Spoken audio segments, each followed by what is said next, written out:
I was so lucky that the year that I finished high school, they were just creating a new program, a new university in Los Angeles, where there was an amazing director there, William Forsythe. He was the director of the dance program there. Yeah. And was there for 4 years, working with us.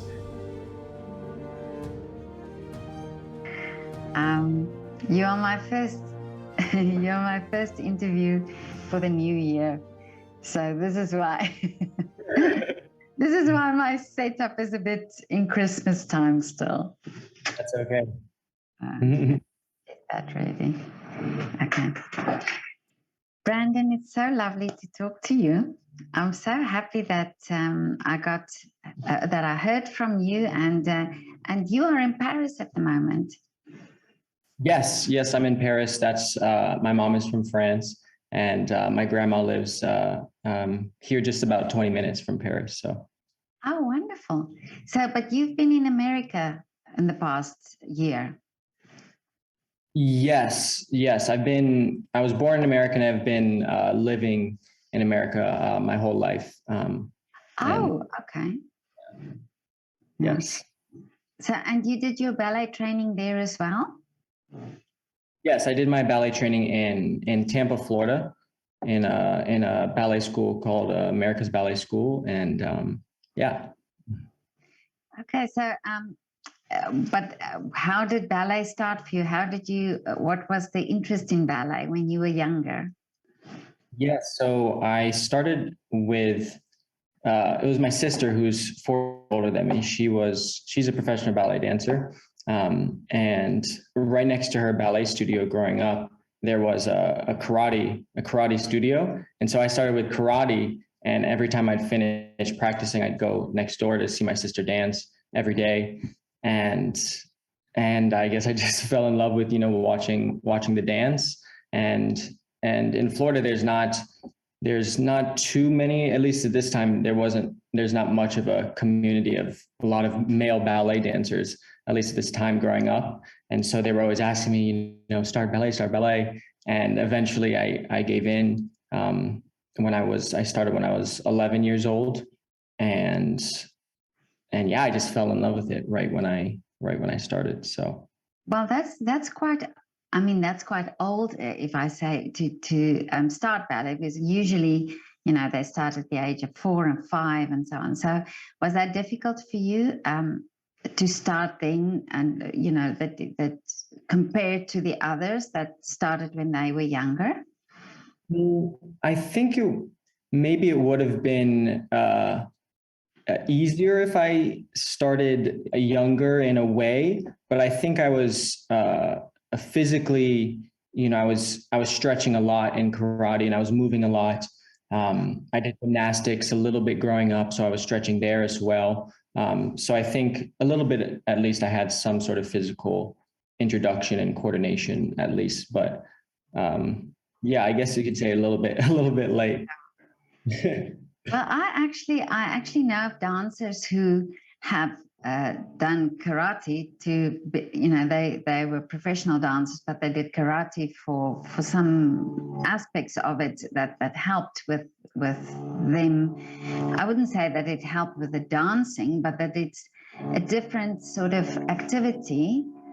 So it's like CrossFit type of thing. Yeah. And now you're saying that the karate actually help you with the flexibility. So can you definitely see the link there?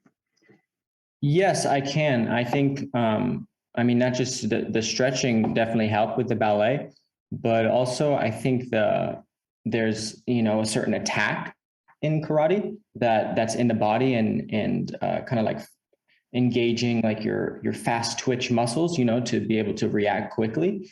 And I think that quality of movement definitely helped me, specifically in the jumps and a lot of the sharp movements in ballet, like in the vocabulary, like a lot of the male variations, that a lot of them are big jumps and require this fast motion.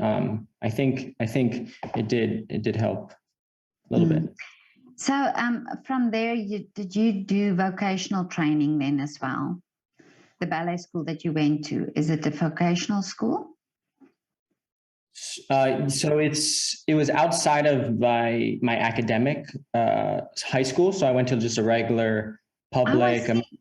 Okay. yeah, regular public American high school from, 9 a.m. to 2 p.m. And then right when I got out, pretty much every day from 2 p.m. till, 9:30 or 10 p.m. I was in the studio. I went straight to the ballet studio. So it was interesting, balancing, regular high school, and then going to a different world, really, entering the ballet studio.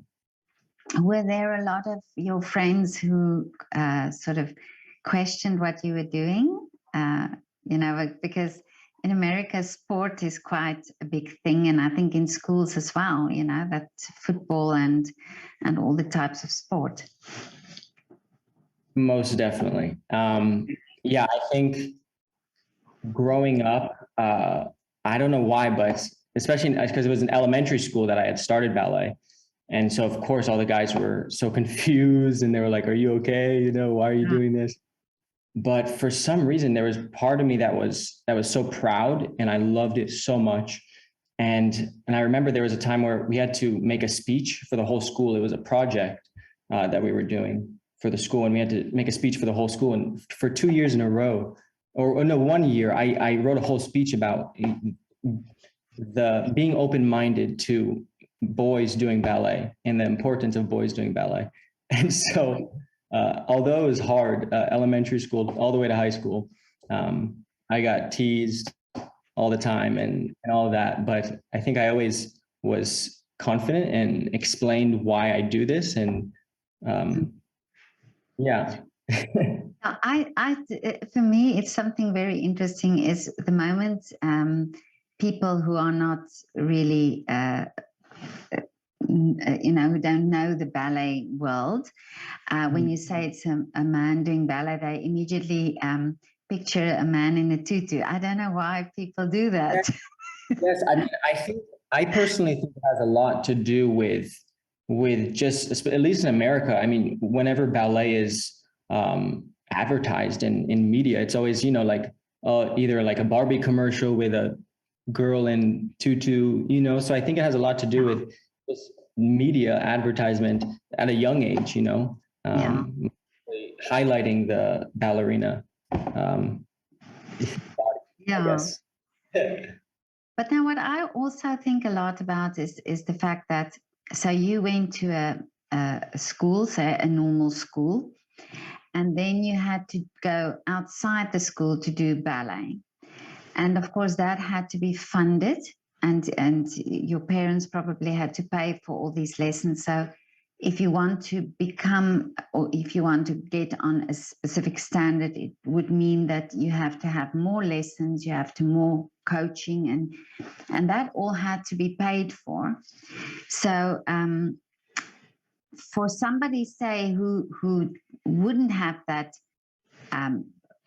or wouldn't be so fortunate to have that, wouldn't you think it would be such a great idea to have schools have subjects like art, where it's not just art in visual art, but that children could have the possibility to do a ballet in school or to do some form of dance in school as well? 100%. Yes. I think especially in America, since most of the schools, I mean, art is the last thing that the government seems to care about, I mean, it's like every other subject takes priority. I think dance is such an important thing for any kid growing up. I mean, I remember sometimes I would tell them in physical education that I was doing dance, or ballet, and I think it was, sometimes it would be laughed on, like it wasn't taken seriously. So I think definitely introducing kids to ballet or all sorts of dance is super important for, yeah. Yeah, not just, I don't think just to become dancers, but also to become appreciative of the art form, you know, so that they understand the art form. So like you say, people would laugh, but why would they laugh about that, you know? So children should Right. also be educated to understand what ballet is. Exactly. Yeah. Yes. So then from there, what was the route that you then went? Because now it's, of course, you, to become a dancer, you have to get to a company, or how did you do that? Yeah. So for me, the goal was always to get into a company first. And that goal completely changed a little bit. Because after I was in high school and I wanted to get into all these ballet schools in Europe. I sent in my videos when I was 17. I was like, I've been training my whole life, and I sent out all these auditions, and I didn't get in anywhere. I didn't get in anywhere. And so from that moment, I was like, that same year where I finished high school, and usually a lot of dancers enter a company, I started looking at college programs and universities around the United States for dance programs. And I was so lucky that the year that I finished high school, they were just creating a new program, a new university in Los Angeles. Where there was an amazing director there, William Forsythe. He was the director of the dance program there. Yeah. He was there for 4 years, you know, working with us.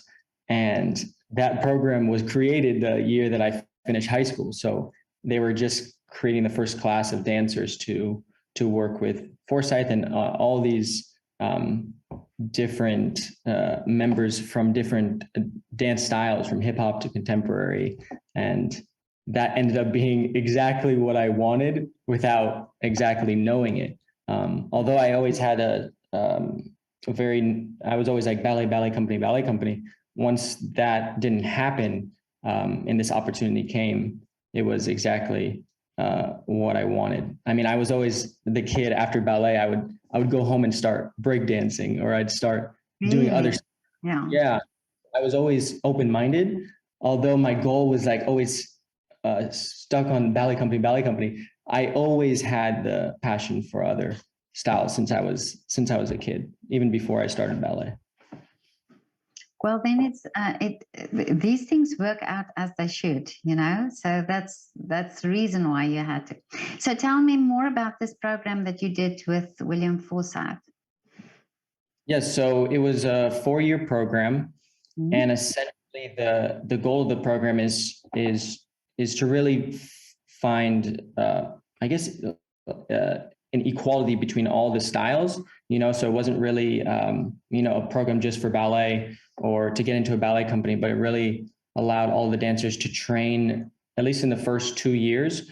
Because I mean, the thing about the program is, since we were the first class, we were kind of building the program with the teachers, seeing what classes work. But really, the first 2 years in the program is targeted on having the dancers be introduced to all of these different styles. You know, some people came in just as hip hop focused dancers who came in with just hip hop. Some people who came in as just ballerinas, but everyone who came into the program knowing that they had to be willing to try hip hop on a daily basis. We would have hip hop, we would have contemporary, we'd have ballet almost every day for the first 2 years. And so really the program was about how do we find the connections between hip hop and the musicality and the groundedness, and combine that with the methodologies of William Forsythe and his work. And so really it was like kind of crossing. How do we not become focused on one, but how do we learn from each style and what it has to bring to the other? So would you say as a dancer now that you think differently when you do ballet, for example? You said, could you repeat the question? So because you did all these different styles, when you do ballet, for example, do you think differently about what you are doing? Is the technique, do you understand the technique differently? Or would you say that has enriched really how you do ballet? I think it has definitely enriched the whole training and in the way that I feel when I do ballet. I think growing up in that period where I was so focused on getting in a ballet company at a young age, I think it's really easy for any ballet dancer to get obsessive almost over the technique aspect and the physicality, since it's so challenging and it's so rewarding. But it's I think it's something that can be obsessive, just the to become the best in technique.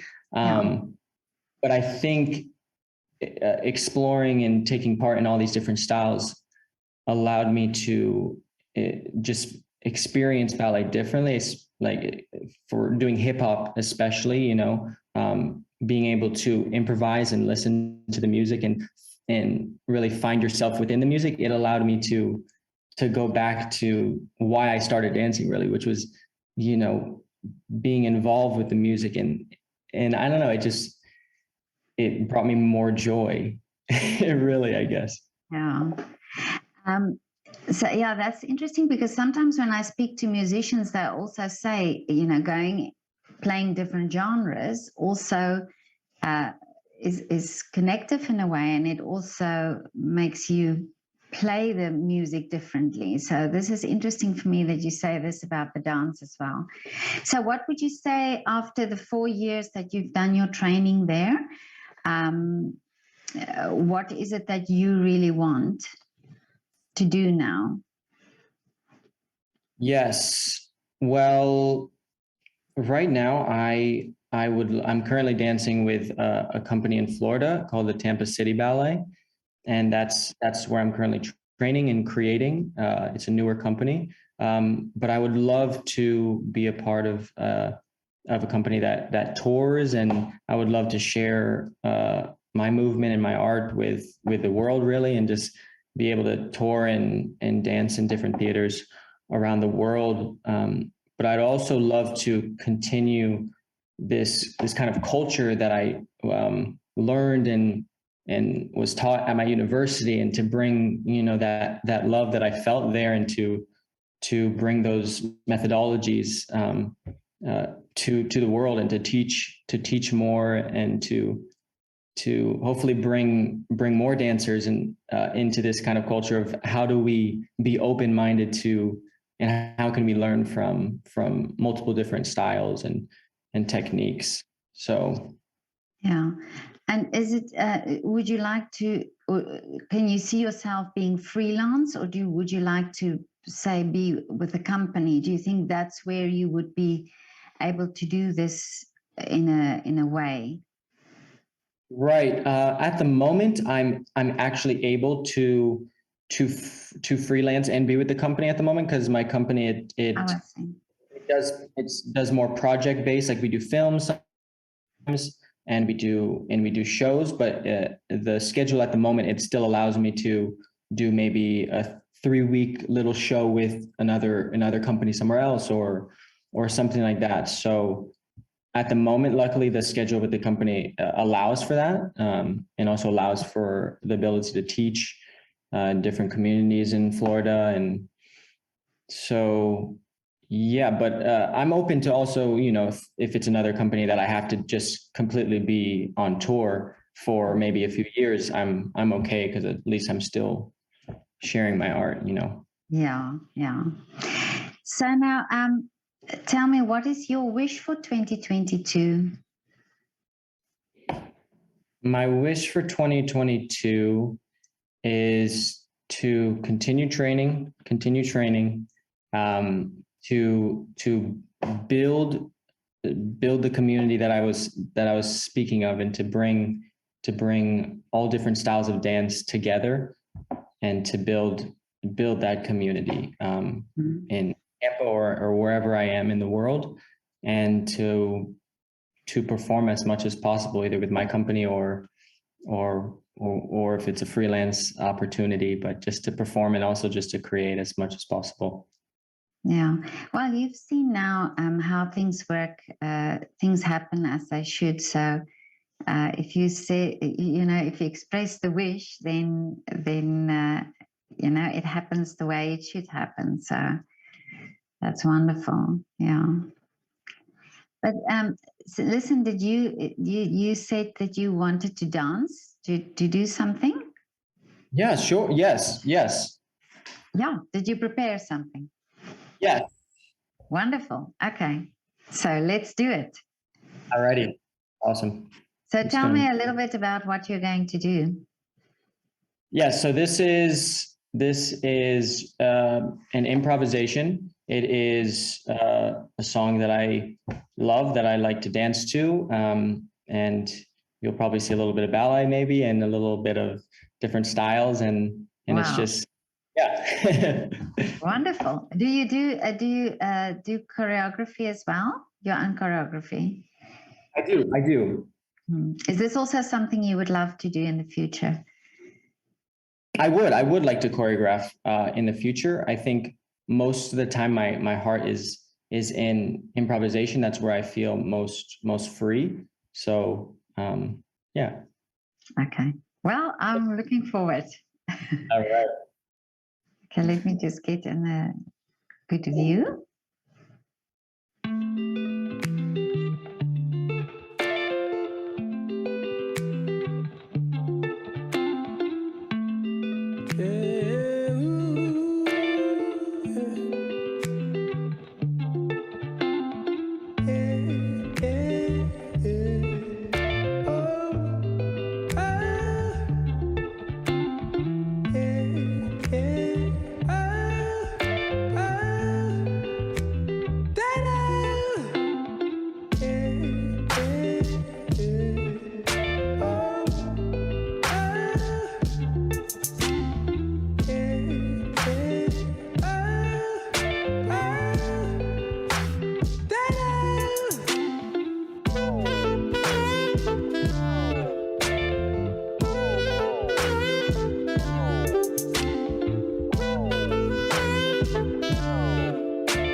She hit me like that. Saw that thing so beautiful.